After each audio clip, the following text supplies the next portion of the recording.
Shri Sachchidananda Sadhguru Sainath Maharaj key జై. వినీలాకాశంలో వింతకాంతి. బ్రాహ్మణస్వామి.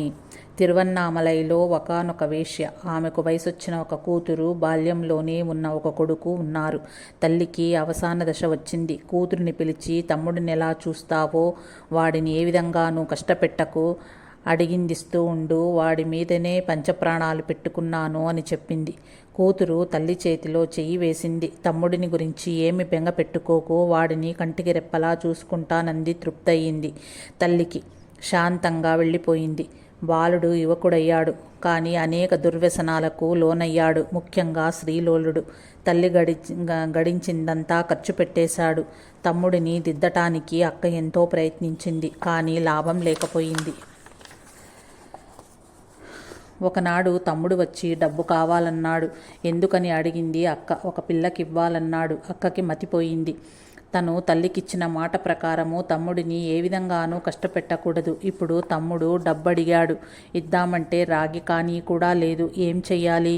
కొంతసేపు సతమతమైంది. చివరికి తమ్ముడు, ఇంట్లో పైసలు కూడా లేవిప్పుడు. ఉన్నప్పుడు లేదనక ఇచ్చాను.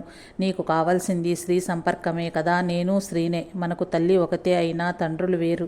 అందుచేత పర్వాలేదు రా, సందేహించకు అంటూ తమ్ముడి చెయ్యి పట్టుకొని మంచం దగ్గరకు తీసుకుపోయింది. ఆ క్షణంలోనే తమ్ముడి కళ్ళు తెరవబడ్డాయి. జ్ఞానోదయమైంది. చెయ్యి విదిలించుకుని బయటకు పరిగెత్తాడు. ఆ చిమ్మ చీకట్లో తిన్నగా వెళ్ళి బల్లాల గోపురం ఎక్కి ఆత్మహత్య చేసుకోవాలని దుమికాడు. కానీ క్రింద పడలేదు. పడకముందే సుబ్రహ్మణ్యేశ్వర స్వామి పట్టుకుని రక్షించి షడక్షర మహామంత్రోపదేశం చేసి ఒక జపమాల ఇచ్చి పంపారు. ఆ యువకుడే మహాభక్తుడై తనపై నిర్హేతుక జాయమాన కటాక్ష వీక్షణలను బరిపి పరమపాతకుడైన తనను పరమపావునిగా చేసిన శ్రీ సుబ్రహ్మణ్య స్వామిని స్తుతిస్తూ తిరుప్పగ్గల్ రచించి అరుణగిరినాథార్గా ప్రఖ్యాతిగాంచాడు. ఈ కారణం చేతనే ఆ గోపురానికి బల్లాల గోపురం అనే పేరు పోయి సుబ్రహ్మణ్యేశ్వరాలయం అనే పేరు వచ్చిందంటున్నారు. మౌనస్వామి గోపుర సుబ్రహ్మణ్యేశ్వర ఆలయంలోనే ఉంటున్నాడు. బ్రాహ్మణ స్వామిని అక్కడకు తీసుకువచ్చి మౌనస్వామికి అప్పగించారు. మౌనస్వామి మందులు మాకులు రాయగా కొన్నాళ్లకు తూట్లు పడిన బ్రాహ్మణ స్వామి శరీరము బాగుపడింది. మౌనస్వామి దొరికిన పండ్లు తిని నీళ్లల్లో పసుపు పంచదార కలుపుకుని తాగుతాడు. బ్రాహ్మణ స్వామికి కూడా అదే, ఆ నీళ్లే ఇస్తున్నాడు. ఈయన బాహ్యస్మృతిలో ఉన్నప్పుడు గుక్కెడు తాగుతాడు, లేకపోతే లేదు. ధ్యాన నిమగ్నుడై రోజులు ఉండిపోయినప్పుడు మాత్రం బలవంతంగా లేపి తాగిస్తాడు. ఒక అర్చకుడు గమనించాడిదంతా. ఆయనకు జాలేసింది. గుడిలో దేవుళ్ళకి నివేదించిన నైవేద్యం పెట్టడంతో పాటు మంచి పాలు తెచ్చివ్వటం మొదలుపెట్టాడు. బ్రాహ్మణస్వామిని ఒక మహా తపస్విగా చెప్పుకోసాగారు. ఒకనాడు ఒక ధనవంతుడు, ఆయన స్నేహితుడు వచ్చి ఆయన ముందు చాలాసేపు కూర్చున్నారు. ఆ తర్వాత లేవమన్నారాయన్ని. ఎక్కడికని సాంగ్న చేసి అడిగారు. ఎక్కడికో ఎందుకో చెప్పారు వాళ్ళు. రానన్నారు బ్రాహ్మణస్వామి సాంగ్నతోనే. ఊరుకోలేదు. వాళ్ళు బలవంతంగా ఎత్తుకుపోయారు. ఇద్దరూ ఆజానుబాహులే. ఇక తప్పలేదు. వాళ్లతో నడిచి వెళ్లారు. ఆ భాగ్యవంతుడు పెట్టిన విందు భోజనాన్ని ఆరగించారు. 2 నెలలు గడిచాయి. బ్రాహ్మణస్వామి ఇప్పుడు మౌనస్వామిని గోపుర సుబ్రహ్మణ్యేశ్వర ఆలయాన్ని విడిచిపెట్టి ఒక తోటలో ప్రవేశించారు. అక్కడొక చోట ఎత్తుగా దుబ్బుగా పెరిగిన పొదలమాటున కూర్చుని తపస్సు మొదలుపెట్టాడు. ఒక పొదమాటున కూర్చున్న వారు ధ్యానము నుంచి లేచి చూచేసరికి మరొక పొదమాటున ఉండేవారు. గోచీ చిరిగిపోతే నగ్నంగానే ఉండిపోయేవారు. ఎవరైనా మళ్ళీ ఒక గోచీ తెచ్చిస్తే పెట్టుకునేవారు. కొన్నాళ్ల తరువాత వాహనాల మండపంలో తపస్సు చేశారు. ధ్యానం ముగిసి చూసేసరికి ప్రారంభంలో కూర్చున్న వాహనం దగ్గర కాకుండా మరొక వాహనం కింద పడి ఉండేది వారి శరీరం. తరువాత శివగంగ తీర్థం దగ్గర, ఆ తరువాత పిళ్ళే మంగాయూర్ కోవలలోనూ తపస్సు చేశారు. ఇలా ఓ చోటి నుండి మరొక చోటికి మారటం మూగే జనసమూహం నుంచి తప్పించుకోవాలనే. ఉద్దండి నాయర్ది తిరుమణి అనే గ్రామం. ఆయన గొప్ప శివభక్తుడు. సంసారం మీద రోత పుట్టి బయటకు పోయి ఒక మఠం కట్టుకుని అందులో ఉంటున్నాడు. ఎన్నో మత గ్రంథాలు చదివాడు. వేదాంతి అన్నారాయన్ని. కానీ ఆయనకి శాంతి చేకూరలేదు, అపరోక్షానుభూతి కలగలేదు. ఉద్దండి నాయర్ అరుణాచలం యాత్రకొచ్చాడు. అరుణాచలేశ్వరుని సేవించి అరుణాచల పర్వత ప్రదక్షిణ చేస్తుండగా మౌన సముద్రాలంకృతుడై ఒక విప్ప చెట్టు క్రింద కూర్చుని ఉగ్ర తపంలో నిమగ్నుడై ఉన్న బ్రాహ్మణస్వామిని చూచాడు. చూడగానే తన మీద పన్నీటి జల్లు కురిసినట్లయింది నాయరికి. పెన్నిధిని కన్నా పేద చందన పొంగిపోయారు. పెన్నిది కన్న పేద చందాన పొంగిపోయారు. బాలుడైన ఈ స్వామిని సేవిస్తే తనకొక తోవ దొరుకుతుంది అనుకున్నాడు. ఆ క్షణమే బ్రాహ్మణస్వామి సేవకుడయ్యాడు. జనం వల్ల స్వామికి తపోభంగం కలగకుండా చూడటం మొదలుపెట్టాడు. స్వామికి బాహ్యస్మృతి లేదు. అందుచేత ఆయన్ని ఎండా వాన చలి ఏమీ చేయలేకపోయాయి. పాపం, నాయర్ కళ కాదు కదా, అన్నిటినీ సహిస్తూ స్వామిని కాపలా కాస్తున్నాడు. బ్రాహ్మణ స్వామిని ప్రజలు ఒక మహామహిమాన్వితునిగా గ్రహించి పూజిస్తున్నారు. అయినా ఆయనకి కంటే పిల్లల బాధ తప్పింది కాదు. ఒకనాడొక దౌర్భాగ్యుడు స్వామి తపోనిష్ఠాగరిష్ఠుడై ఉండగా ఆయన వీపు మీద మూత్ర విసర్జన చేసి తను చేసిన ఘనకార్యానికి ఉబ్బితబ్బిబ్బులవుతూ వెళ్ళిపోయాడు. నాయర్నార్ అప్పుడక్కడ లేడు. అక్కడెక్కడో వంట చేసుకుంటున్నాడు. వచ్చి చూసి ఎంతగానో నొచ్చుకుని స్వామి శరీరాన్ని శుభ్రంగా కడిగాడు. ఆ రోజులలో ఒక పుణ్యాత్మురాలు స్వామికి భోజనం తెచ్చుతూ ఉండేది. ఒకనాడు ఆమె అలా తేకుండా వచ్చి, ఈనాడు సాధువులకు విందు చేస్తున్నాను, నువ్వు కూడా రా అంది.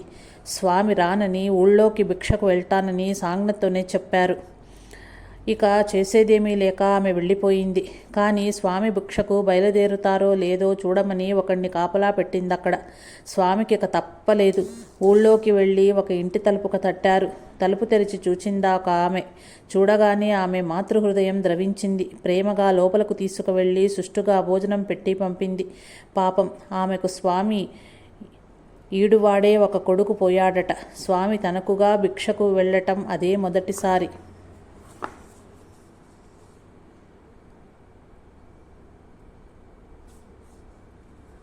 స్వామి తిరువన్నామలైకు వచ్చి 4 నెలలైంది. వచ్చినవాడు గుండు చేయించుకున్నారు. ఎవరో మంగలి దగ్గర తీసుకువెళ్ళగా ఇప్పుడు మళ్ళీ బాగా పెరిగింది జుట్టు. స్నానం లేదు, తైల సంస్కారం లేదు. ఇక లాభం లేదని ఒక భక్తురాలు స్వామిని బలవంతంగా తన ఇంటికి తీసుకువెళ్ళి తలంటి నీళ్లు పోసి చిక్కు తీసి తల దువ్వి పంపింది. రత్తమ్మ దేవదాసి కోవెలలో నృత్యం చేయటానికి వెళ్తుండగా స్వామిని చూసిందొకనాడు. అంతే, తన పడుపు వృత్తి మీద రోత పుట్టింది. వెనక్కి తిరిగి ఇంటికి వెళ్ళిపోయింది. స్వామికి అన్నం పెట్టనిదే తను తిననంది. తల్లి సరే అలాగే పెడదాం అంది. భోజనం పట్టుకెళ్లారు. స్వామి ధ్యానములో ఉన్నారు. ఎంతకీ కళ్ళు తెరవరు. బలవంతంగా కళ్ళు తెరిపించి అన్నం తినిపించారు. రత్తమ్మ ఆనాటితో ఊరుకోలేదు. రోజు అలాగే పట్టుకు వెళ్ళి తినిపించసాగింది. కడుపు కోసం పడుపు వృత్తి తప్పలేదామెకు. అది కూడా ఒక్కడినే నమ్ముకుని అతడితోనే ఉండిపోయింది. తనకు కూతురు పుట్టి ఆమెకు యుక్త వయస్సు రాగానే కులవృత్తిలోకి దింపకుండా పెళ్లి చేసింది. ఎవరైతేనేం, ఏ వృత్తి అయితేనేం మనసు ప్రధానం, భక్తి ప్రధానం. భగవంతుడు చూచేది హృదయాంతరాళంలోకే, వేరే చూసేదేమిటి? జీవకోటి హృదయాలలో సాక్షి మాత్రుడుగా ఉంటే. దేశికర్ శివభక్తుడు. అతని సమాధి మీద ఒక గుడి కట్టారు. దాని పేరు గురుమూర్తం. ఆ గుళ్ళో పూజా పునస్కారాలు అన్నామలై తంబిరాన్ నిర్వహిస్తాడు. ఇది తన భుక్తి కోసం చేస్తున్న ఉద్యోగం కాదు, ముక్తి కోసం శ్రద్ధాభక్తులతో చేస్తున్న పని. తంబిరాన్ బ్రాహ్మణ స్వామి తపోనిష్టకు సంభ్రమాశ్చర్యాలు పొంది స్వామిని ఎట్లాగైనా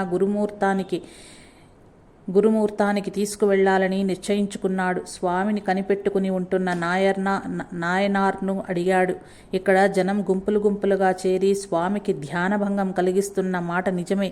వారికి గురుమూర్తం ఇంతకంటే ఎక్కువ అనుకూలంగా ఉంటుందన్న మాట నిజమే. అయితే నేను స్వామి సేవకుడినే గాని వారితో ఒక్క మాట కూడా మాట్లాడి ఎరుగనే అన్నాడు నాయనార్. చివరికి సమయం కనిపెట్టి తంబిరానే అడిగాడు స్వామిని. అడగటం కాదు, తన కోరికను మన్నించవని ప్రార్థించాడు. ఆహ్వానించాడు. స్వామి తల ఊపి తన అంగీకారాన్ని తెలిపారు. 1897 ఫిబ్రవరిలో స్వామి గురుమూర్తం చేరారు. చాలా బాగుందక్కడ. నిర్విఘ్నమైన నిష్ఠ. శరీరానికి ఏమవుతుందో స్వామికి తెలియదు. దేహధ్యాస ఉంటేగా. ఒళ్లంతా దుమ్ము ధూళి. జుట్టు జడలు కట్టుకుంది. గోళ్లు పెరిగి పెరిగి వంకర్లు తిరిగాయి. గండు చీమలు కుట్టగా శరీరమంతా దద్దుర్లెక్కింది. ఒక పుణ్యాత్ముడిదంతా చూచి స్వామికి చీమల బాధ తప్పించాలని ఒక బల్ల తెచ్చి చీమలు పైకి ఎగబ్రాకకుండా ఉండేందుకు కాళ్ళు నీళ్లల్లో ఉంచి దానిమీద కూర్చోబెట్టాడు స్వామిని. చూసేవాళ్లకి బాధ. కానీ స్వామి అప్పుడు ఇప్పుడు ఎప్పుడూ ఒకటే. వారంటూ ఒకరున్నారని, వారికొక శరీరం అనేది ఉన్నదని తెలియని స్థితి.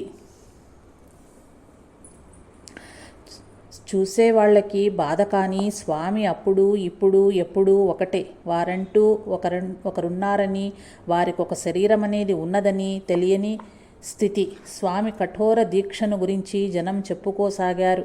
వారి వయస్సు కొన్ని వందల సంవత్సరాలని, ఆ విషయం వంకర్లు తిరిగిన గోళ్లను బట్టే తెలుస్తుందని, సిద్ధులు కాబట్టి బాలుడుగా కనబడుతున్నారని ఒకరు, సంతానం లేని వాళ్ళకి మంత్రజలం ఇస్తారని చాలామందికి ఇచ్చారని, వాళ్ళందరికీ బిడ్డలు పుట్టారని మరొకరు, ఎటువంటి దీర్ఘరోగాలైనా విభూతినిచ్చి నయం చేస్తున్నారని వేరొకరు. ప్రజల ఊహాగానాలు, కట్టుకథలు మిన్నుముట్టాయి. దానితో గొప్ప చిక్కొచ్చి పడింది. తీర్థ ప్రజలా రావడం మొదలు పెట్టారిక్కడికి.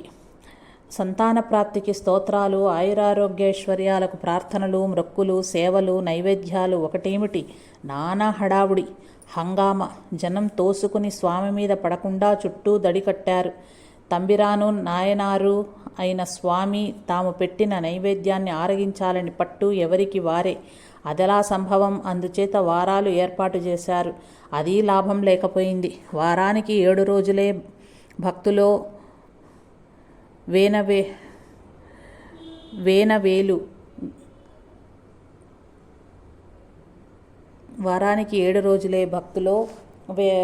వేలకు వేలు.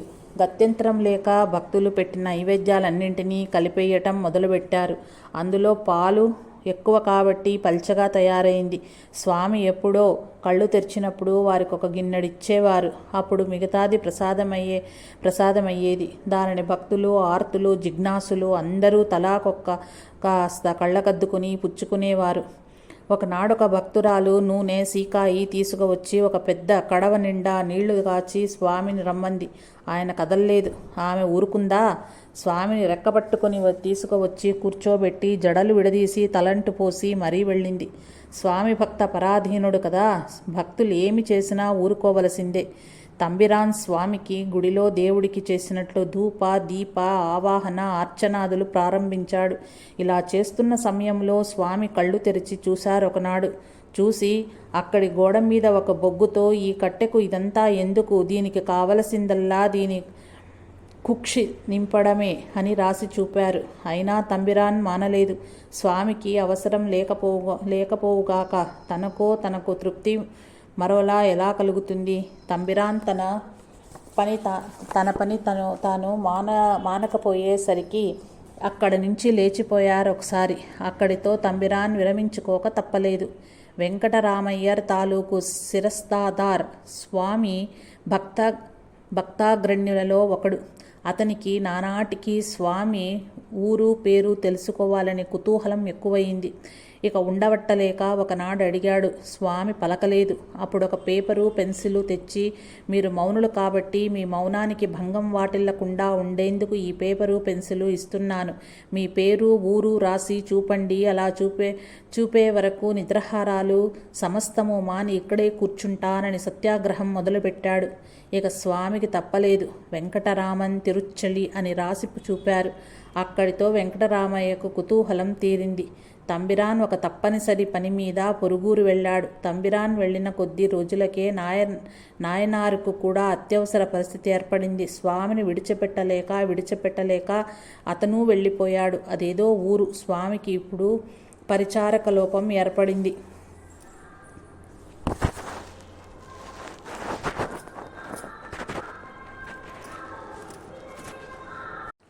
పళనిస్వామి మలయాళి, విఘ్నేశ్వర భక్తుడు. తను తినే ఉప్పు కారం లేని సాత్విక ఆహారాన్నే విఘ్నేశ్వరుడికి నైవేద్యం పెట్టి ఆ ప్రసాదాన్ని ఆరగిస్తాడు. అక్షర జ్ఞానం మాత్రమే ఉందతనికి. అయినా ఓపిగ్గా కూర్చుని వేదాంత గ్రంథాలు చదువుతాడు. పళనిస్వామి ఎరుగున్న ఒక అయ్యర్ గారు, పళని, రాతి విగ్రహాన్ని పూజించి ఏమి లాభము? గురుమూర్తంలో ప్రత్యక్ష దైవం ఉన్నాడు, అక్కడికి పోరాదు అన్నాడు.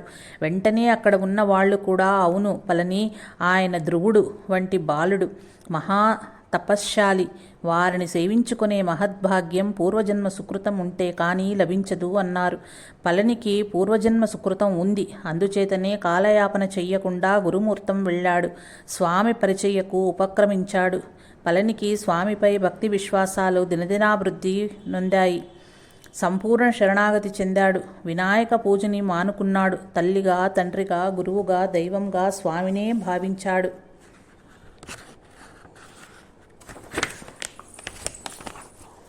పళనికి స్వామి దర్శనార్థం వచ్చే ప్రజా సమూహాన్ని అదుపు చేయటం ఒక పెద్ద పనే కూర్చుంది.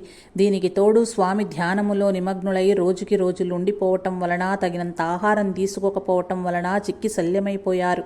అడుగు వెయ్యలేక తూలిపోవటం మొదలుపెట్టారు. పళని తన చేయగలిగిందంతా చేశాడు. అయినా జనసందోహం వల్ల స్వామికి చికాకు ఎక్కువైంది.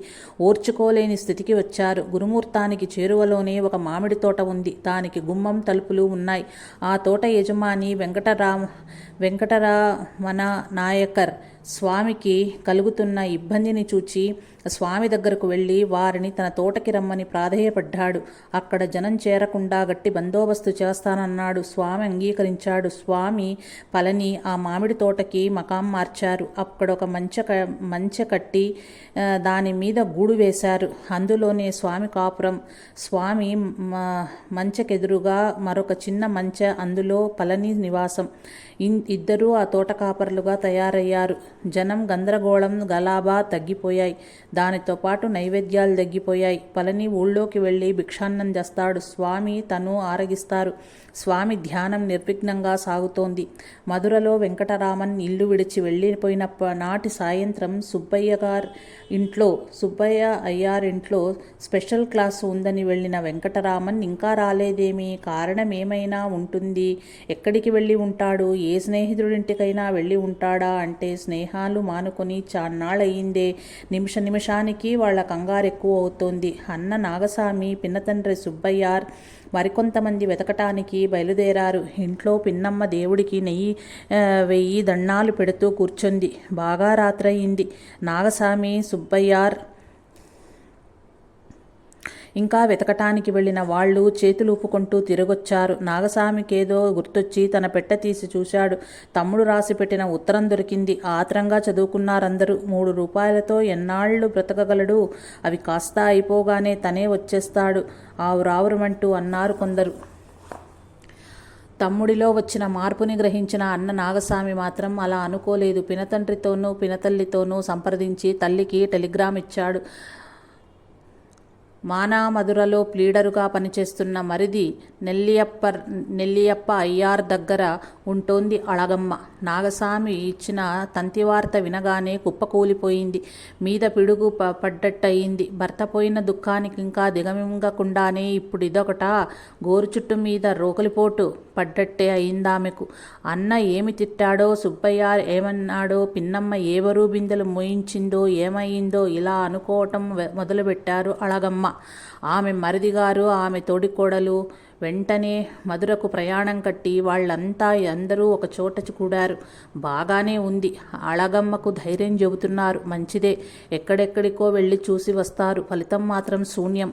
ఒకనాడొక గాలివార్త త్రివేంద్రంలో ఒక నాటక సమాజంలో ఉన్నాడని వెంటనే బయలుదేరి వెళ్లారు అళగమ్మ. నెల్లియప్పయార్ కొండంత ఆశతో వెంటనే తిరిగి వచ్చారు. కొండంత నిరాశతో వెంకటరామన్ అక్కడ ఉంటేగా. వెంకటరామన్ కోసం వెతకటం మానలేదు. కానీ ఫలితం లేకపోతోంది. విచారిస్తున్నారు. ఆశాజ్యోతి క్షీణించబోతోంది. కానీ పూర్తిగా ఆరిపోలేదు. నాగసామికి చదువు పూర్తయింది. రిజిస్టర్ ఆఫీసులో గుమాస్తా పని దొరికింది. అతని భార్య కూడా కాపురానికి వచ్చింది. అళగమ్మకు కాస్త ఊరట.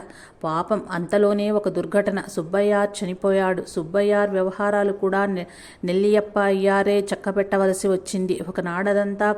ఒకనాడంతా కూర్చుని ఉండగా ఒక యువకుడు పరిగెత్తుకుంటూ వచ్చాడక్కడికి. చేటంత ముఖం చేసుకుని మన వెంకట్రామన్ ఆచూకీ దొరికిందన్నాడు. అందరూ విన్నారు కానీ ఎవరూ ఎగిరి గంతెయ్యలేదు. ఇటువంటి గాలి వార్తలు చాలా విన్నారు వాళ్ళు. అయినా ఎక్కడున్నాడు, ఏం చేస్తున్నాడు, ఎవరు చూచారు, నీకెవరు చెప్పారు అని అడిగారు. నేను కొంచెం పని మీద తిరుజ్ఞాన సంబంధ మఠానికి వెళ్ళాను. వెళ్ళేసరికి అక్కడ ఒక బ్రాహ్మణ స్వామి కఠోర తపస్సుని మహిమలని భక్తి ఉట్టిపడుతూ వర్ణిస్తున్నాడు. నాకు కొంచెం అనుమానం కలిగింది. ఆ బ్రాహ్మణ స్వామి మన వెంకటరామన్ ఏమోనని. అతను వెంకటరామనే తిరువన్నామలైలో ఉన్నాడట. మౌనం పట్టి మాట్లాడడం లేదట. ఎవరో బలవంతం పెట్టి అడగ్గా తన పేరు, ఊరు వెంకటరామన్ తిరుచ్చలి అని రాసి చూపించాడట కూడా. ఇదంతా చెప్పిన ఆయన పేరు అన్నామలై తంబిరాన్. ఈయనది కూడా ఆ ఊరేనట. మన వెంకట్రామన్కి కొన్నాళ్లు సేవ చేసినట్టు కూడా చెప్పాడు. ఇక నమ్మక తప్పింది కాదు. అళగమ్మ ఆశలత మళ్ళీ చిగురించింది. నెల్లియప్పయ్యార్ వారి బంధువు ఒక ఆయన బయలుదేరి తిరువన్నామలైకు వెళ్ళారు. నెల్లియప్పయ్యార్ వారి బంధువు తిరువన్నామలై చేరారో లేదో తమ వెంకటరామన్ ప్రతిభా విశేషాలు వినటం మొదలుపెట్టారు. తిన్నగా ఆ మామిడి తోటకు వెళ్ళారు. కానీ అక్కడ గురుమూర్తంలో మాదిరి కాదుగా. ఆ తోట యజమాని ఎవరినీ లోపలికి అడుగు పెట్టనీయడు. స్వామికి తపోభంగం కానీయడు. అందుచేతనే నెల్లియప్పయార్ను వారి బంధువుని గుమ్మం దగ్గరే నిలబెట్టేశాడు. వాడు మావాడేనయ్యా, ఒకసారి చూచి వస్తా అన్నారు. లాభం లేదని అడ్డుకున్నాడు నాయకర్. పోనీ ఒక చీటీ ఇస్తాం, తీసుకెళ్లి చూపించు, అనుమతిస్తేనే పోనిద్దువు గాని అన్నారు వాళ్ళు. అతి కష్టం మీద ఒప్పుకొని ఆ చీటీని తీసుకెళ్లి స్వామికిచ్చారు నాయకర్. ఆ చీటీలో మానామధుర ప్లీడర్ నెల్లియప్పయార్ తమ దర్శనం కోరుతున్నాడు అని ఉంది. అవును మరి, మరొకలాగాలా రాయగలరు నాయనా వెంకటరామన్ అని వ్రాస్తే తీరా ఆ స్వామి వెంకటరామన్ కాకపోతే అందుకని ఇలా రాసి పంపారు. ఆ చీటీని చదువుకున్నారు స్వామి. వాళ్ళని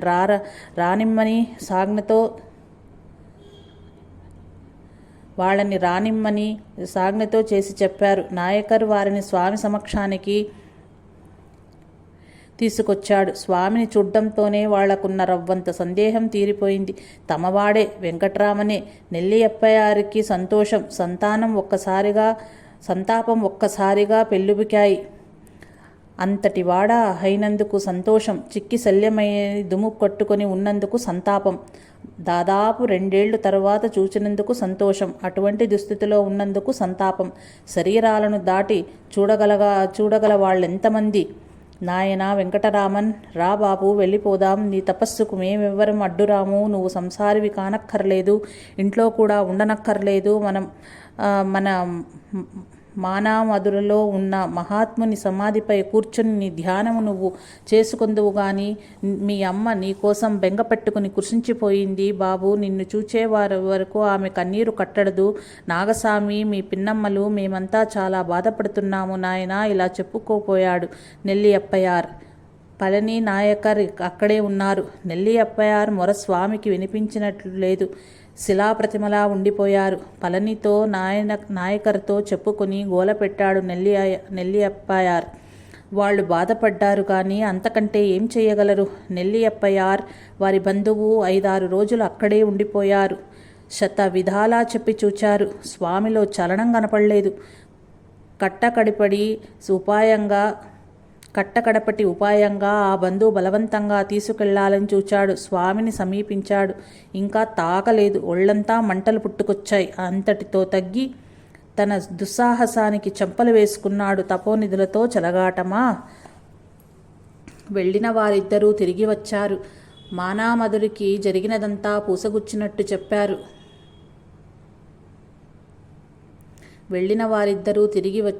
మానామధురకి జరిగినదంతా పూసగుచ్చి చెప్పారు. అళగమ్మ కడుపు ఒక్కసారిగా సముద్రమైపోయింది. కన్న కడుపు కదా బాబూ. నువ్వు నేను వెళ్దాం రా. తల్లిని నా ముఖం చూసైనా నా దుఃఖం చూసైనా రాకమానడు నా తండ్రి. 9 మాసాలు మోసి కనిపెంచి ప్రాణాలన్నీ వాడి మీదనే పెట్టుకున్నానని తెలియదా నా బాబుకి అంది అళగమ్మ పెద్ద కొడుకు నాగస్వామితో. అలాగే వెళ్దాం, నాకు సెలవు దొరకని అన్నాడు నాగస్వామి. శంకర భగవత్పాదులు వారు ఎప్పుడో తిరువణ్ణామలైలో ఒక లింగ ప్రతిష్ఠ చేశారు. అక్కడే అరుణగిరినాథర్ దేవాలయం వెలిసింది. స్వామికి మామిడి తోటలో నివాసం చాలా నచ్చింది.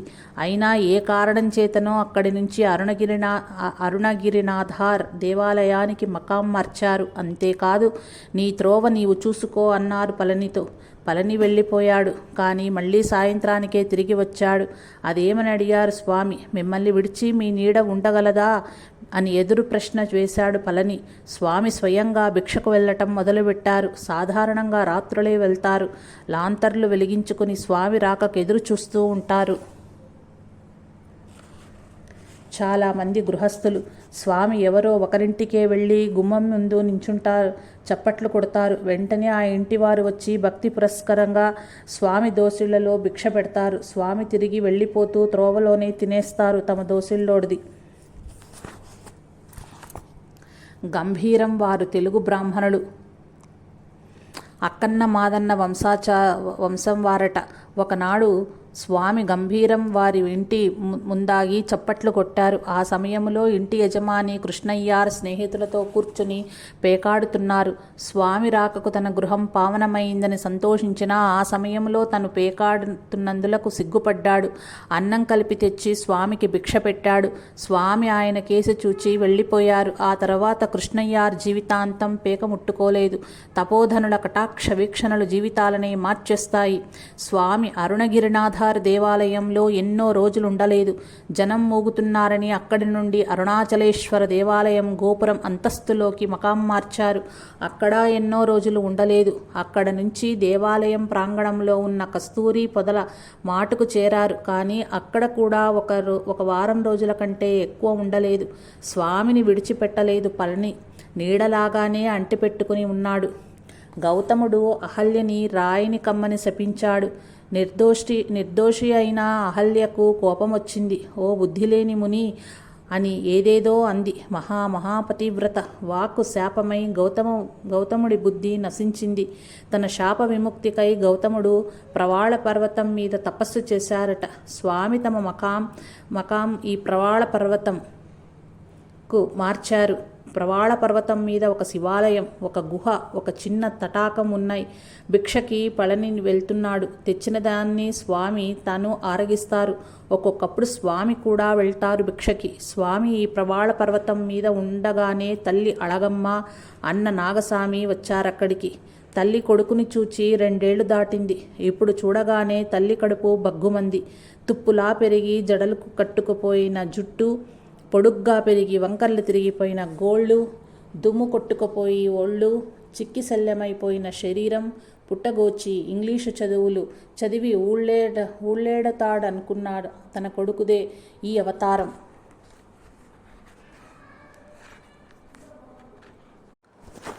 చిక్కి శల్యమైపోయిన శరీరం, పుట్టగోచి ఇంగ్లీషు చదువులు చదివి ఊళ్ళేడుతాడనుకున్న తన కొడుకుదే ఈ అవతారం. ఎవరేమన్నారని ఈ దుస్థితి కొని తెచ్చుకోవటం, హాయిగా ఇంటి పట్టున ఉండిపోక ఎండకి ఎండుతూ వానకి తడుస్తూ ఎందుకు ఈ చెట్టని పుట్టుని పట్టుకు వేలాడ్డం, హాయిగా 3 పూటలా తింటూ కూర్చోక ఏం కర్మ వచ్చిందని ఈ అడుగు తినటం. అళగమ్మ బావురమని ఏడ్చింది. కొడుకు కడుపు గడ్డం పట్టుకుని ఇకనైనా రారా బాబు ఇంటికి పోదామంది. స్వామి నల్లరాయి శిల. తల్లిని ఇన్నాళ్లకు చూశానన్న సంతోషం లేదు. రాళ్లు కరిగేటట్టు ఏడుస్తోంది కదా అన్న జాలి లేదు. నిశ్చలంగా కూర్చొని ఉన్నారు. తల్లి కన్నీరు కట్టటం లేదు. ఎంత పాపం చేశానో, మీ నాన్నగారితో వెళ్ళిపోయాను కాదు, ఇన్ని కష్టాలు పడమని నా మొహాన రాశాడా బ్రహ్మదేవుడు. నిన్ను ఈవేళ ఇలా చూస్తానని ఎప్పుడైనా కలగన్నానా? ఇంకా ఎంత అనుభవించవలసి ఉందో ఈ జన్మకి. తల్లి గోలెక్కువైంది. స్వామి అక్కడి నుంచి లేచి వెళ్ళిపోయారు. ఇంకేం చెయ్యాలి? ఎవరితో చెప్పుకోవాలి తన గోడు? అళగమ్మ, నాగస్వామి కొండదిగి ఊళ్ళోకి వెళ్ళిపోయారు. మరునాడు తల్లి, అన్నగారు వచ్చేసరికి స్వామి చుట్టూ భక్తులున్నారు. మళ్ళీ మొదలు అళగమ్మ ఏడుపు, గోల. అక్కడి వాళ్ళందరితో మొరపెట్టుకుంది. వాళ్ల గుండెలు కరిగాయి. కానీ స్వామిలో చలనం రాలేదు. అప్పుడు భక్తులే, స్వామి ఈమె తమను కనీ పెంచిన తల్లి కంటే వేరు దైవం లేదని మేము మీకు చెప్పాలా?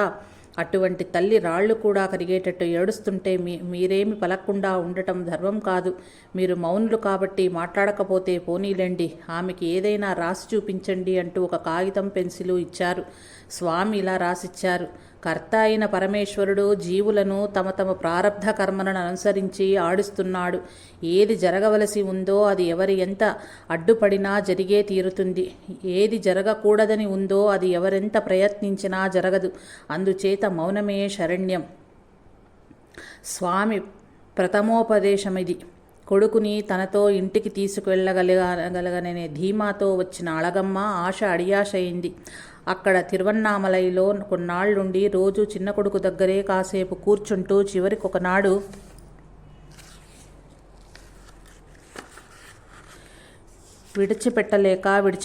విడిచిపెట్టి పెద్ద కొడుకుతో తిరిగి మానామధుర వెళ్ళిపోయింది.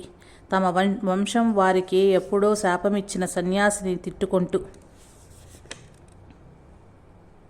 చిన్న కొడుకుని అరుణాచలంలో అరుణాచలేశ్వరుడికి అప్పజెప్పి అళగమ్మ మానామధురకు వచ్చిన తరువాత ఏడాది తిరిగేసరికి పెద్ద కొడుకు నాగసామి సుమారు 25 ఏళ్లవాడు, మంచి ఉద్యోగం చేస్తున్నవాడు, నిండు యవ్వనంతో ఉన్నవాడు హరి అన్నాడు. అళగమ్మ తల్లి వెదను ఎవరి వర్ణించగలరు? ఏడ్చింది, వెక్కి వెక్కి ఏడ్చింది, గుండెలు బాదుకుంది, మొత్తుకుంది, చివరకు జీవశ్చవమై కూర్చుంది. జీవుల ప్రారబ్ధ కర్మానుసారమే పరమేశ్వరుడు ఫలితాలను ముట్టజెప్పుతుంటాడని చిన్న కొడుకు చెప్పాడు. తన జన్మాంతరాల దుష్కర్మ ఫలితం తను కాక మరెవరు అనుభవిస్తారు?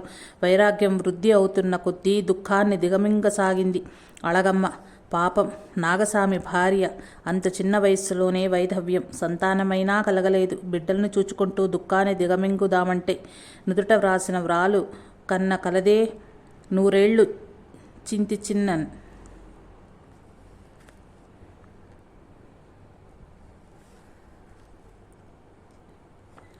నుదుట వ్రాసిన వ్రాలు కన్న కలదే 100 ఏళ్ళు చించి చిన్నన్. ఒకప్పుడు బ్రహ్మదేవుడికి విష్ణుమూర్తికి మధ్య గొప్ప వివాదం వచ్చింది. నేను గొప్పంటే నేను గొప్పని వాదించుకోవటం మొదలుపెట్టారు. వీరి తగునెవరు తీర్చగలరు? వాదన తెగడం లేదు. ఇంతలో వాళ్ళిద్దరికీ మధ్య ఆకస్మికంగా ఆకాశాన్ని అంటుకుంటూ ఒక జ్యోతి స్తంభం లేచింది. ఈ అద్భుతాన్ని చూడగానే బ్రహ్మవిష్ణువులిద్దరూ దిగ్భ్రాంతి చెందారు. ఇలా ఎందుకు సంభవించిందో వారికి అర్థం కాలేదు. అంతలో వారికి ఒక ఆలోచన తట్టింది. ఆ జ్యోతిస్తంభం యొక్క ఆద్యంతాలు కనుక్కోవాలని. ఎవరు కనుక్కుంటే వారు గొప్పవారని. సరేనంటే సరేననుకున్నారు. విష్ణుమూర్తి వారాహ రూపంలో దాల్చి అది కనుక్కోటానికి భూమిని తొలుచుకుంటూ వెళ్ళాడు. బ్రహ్మదేవుడు హంసరూపంలో అంతు కనుక్కోవడానికి ఆకాశంకి ఎగిరాడు. సంవత్సరాలు, యుగాలు, మన్వంతరాలు గడిచిపోయాయి. ఆ జ్యోతిస్తంభం ఆద్యంతాలు దొరకలేదు ఇద్దరికీ కూడా. ఒకనాడు బ్రహ్మదేవుడు ఒక మొగలి రేకు పడుతుండటం చూచాడు. దాన్ని ఆపి అడిగాడు, ఎక్కడి నుంచి వస్తున్నావని. ఎక్కడి నుంచో తెలియదు, కొన్ని యుగాలయ్యింది ఇలా పడుతూనే ఉన్నానంది ఆ మొగలి రేకు. బ్రహ్మదేవుడు ఆశ్చర్యపోయాడు. ఇంతలో తనకింకా తన ఆశ్చర్యాన్ని అనుసరించి తేరుకోవటాకుండానే ఒక కపిల గోవు వస్తుండటం చూచాడు. దాన్ని కూడా ఆపి మొగలి రేకును అడిగేనట్టే అడిగాడు. ఆ గోవు కూడా మొగలి రేకు చెప్పినట్టే చెప్పింది. దానితో ఆ జ్యోతిస్తంభం అంతు చూడగలననే ఆశ బ్రహ్మదేవుడికి అడుగంటిపోయింది. వెంటనే బుర్రలో ఒక ఆలోచన తళుక్కన మెరిసింది. ఆ మొగలి రేకుతోటి, ఆ కపిల గోవుతోటి, మీరు నాకొక సహాయం చెయ్యాలి. నేను విష్ణుమూర్తి పందెం వేసుకున్నాం. నేను ఈ జ్యోతిస్తంభం అంతం చూశానంటాను. అవునని మీరు సాక్ష్యం పలకాలి. కొంచెం సందేహించినా బ్రహ్మదేవుడంతటి వాడు అడిగేసరికి మొగలి రేకు, కపిలగోవు కాదనలేకపోయాయి. తిరుగు ప్రయాణమై మళ్ళీ ఎన్నో యుగాలు ప్రయాణం చేసి భూమి మీదకు దిగాడు. బ్రహ్మదేవుడితో పాటు మొగలి రేకు, కపిలగోవు కూడా దిగాయి. అప్పుడే విష్ణుమూర్తి కూడా అక్కడికి చేరాడు. విష్ణుమూర్తి తన ఓటమిని అంగీకరించాడు. అయితే నీకంటే నేనే గొప్పవాడిని. ఈ జ్యోతిస్తంభం అంతు చూచి మరీ వచ్చాను. కావలసిస్తే ఈ మొగలి రేకుని, కపిలగోవుని అడుగు అన్నాడు బ్రహ్మదేవుడు.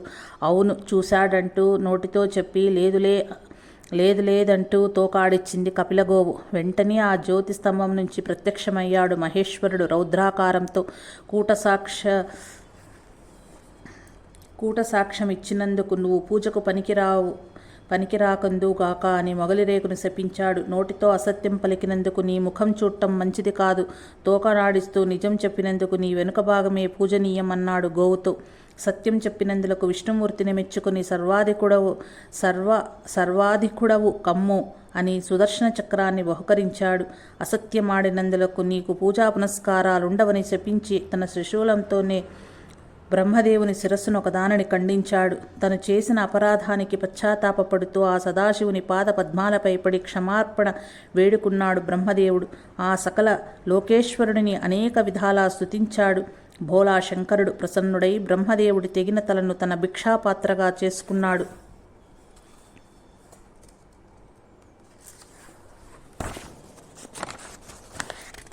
మొగలి పువ్వును మనం పూజకు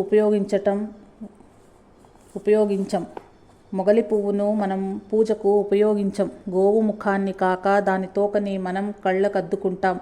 విష్ణుమూర్తి చేతిలో చక్రాన్ని చూస్తాం. బ్రహ్మదేవుడిని పూజించం. శివుని చేతిలో పుర్రె చూస్తాం. ఇదంతా ఈ కారణం చేతనే. ఆ తరువాత తన జ్యోతి స్వరూపాన్ని ఉపసంహరించుకొని పరమేశ్వరుడు అరుణాచలాకృతిని దాల్చి అరుణగిరి యోగి అనే సిద్ధుడిగా ఆ పర్వతం మందే నివసిస్తున్నాడు. ఇది పురాణ గాథ. ఈ గాథలోని నిజానిజాలు బ్రహ్మ విష్ణు మహేశ్వరులకే తెలియాలి. ఏది ఏమైనా అరుణాచల పర్వతాన్ని పరమేశ్వరుడిగా భావించి ఆ గిరి చుట్టూ ప్రదక్షిణలు చేస్తున్నారు నేటికీ కూడా. ఆ పర్వతం మీద కామరూపులై అనేక మంది తపస్సు చేస్తున్నారని ప్రతీతి. కొన్ని వందల సంవత్సరాల క్రితం విరూపాక్ష దేవర అనే ఆయన ఆ కొండ మీది గుహలో తపస్సు చేశారట. ఆనాటి నుంచి ఆ గుహకి విరూపాక్ష గుహ అని పేరు వచ్చింది. స్వామి ఇప్పుడు ఈ గుహకే చేరారు.